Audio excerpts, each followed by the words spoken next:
there's been concerns over whether or not these funds that we earmarked for the ICU.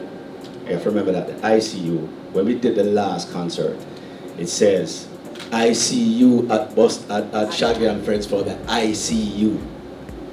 I had this idea that since we only have 5 beds in the ICU for the whole of Jamaica, maybe we can increase it to 10. And we set up a goal and we made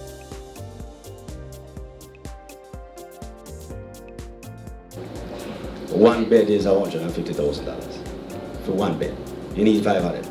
See, upwards of, right? And then on top of that, we have to get building. You have to get the building done. So I'm thinking about 3 times that. So we have enough money there was me to actually keep another concert, right? Or do other fundraising here and there, just to see how we can make this happen. Halfway through the whole thing, I think Rebecca called me and said, hey, we have a big bed problem right now because of dengue and all of that. And I said to her, why never keep Shaggy and Friends this year? Because I have so much things going on. I say, yo, I think I'm going to give my Little Mermaid salary towards getting some beds. She said, okay, fine. Rebecca called me back and said, hey, look like you just buying beds alone for this thing not going to work. Because they don't know where to put the bed. So they're going to need a building. She says, the chairman, Mr. Benjamin, told her that, say, hey, listen, we have a plan. The plan is to actually partner with WICOM, West Indies Home Contractor, and a few others, and they have a plan of about 150 million to build a facility that holds bed, which Mr. Benjamin pretty much just spoke about. So 150 million, they would need over 100 million to do it. I said to her, same time, I said, hey, if that's it, but we have to do it publicly because it's a charity, and that's not how charity run. So at the end of the day, when charity is being run, if we earmark something for ICU, we can't just take it and just buy beds up.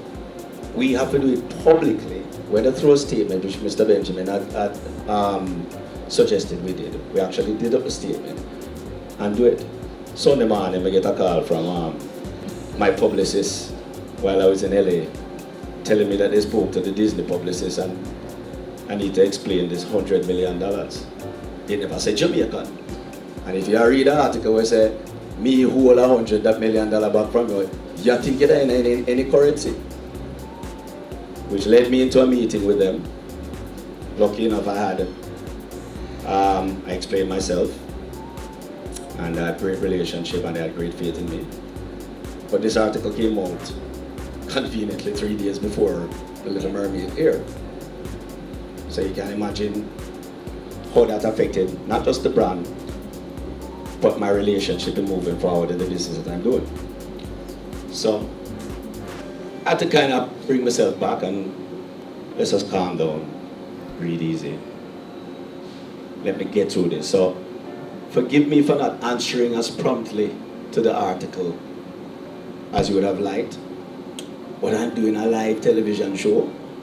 Kind of learn a song women don't know. It's not my song. The man tell me say it live.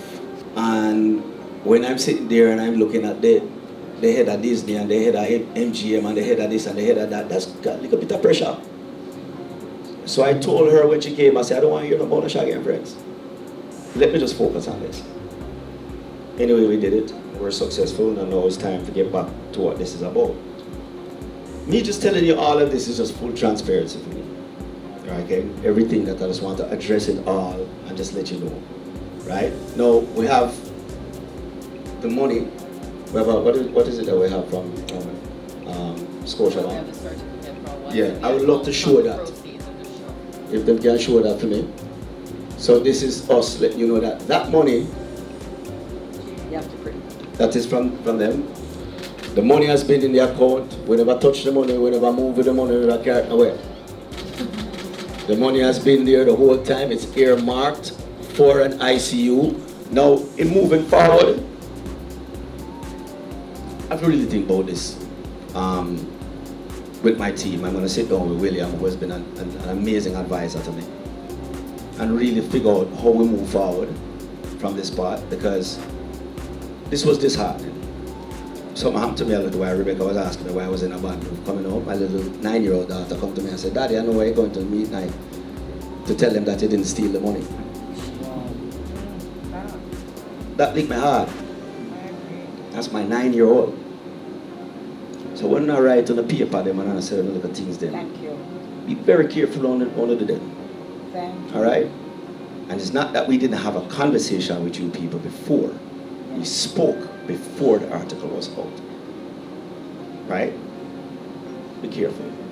And let's not take this from what it is. Whatever on the tabloid and on the deflection and wherever go on and on the politics have nothing to do with the children of Jamaica.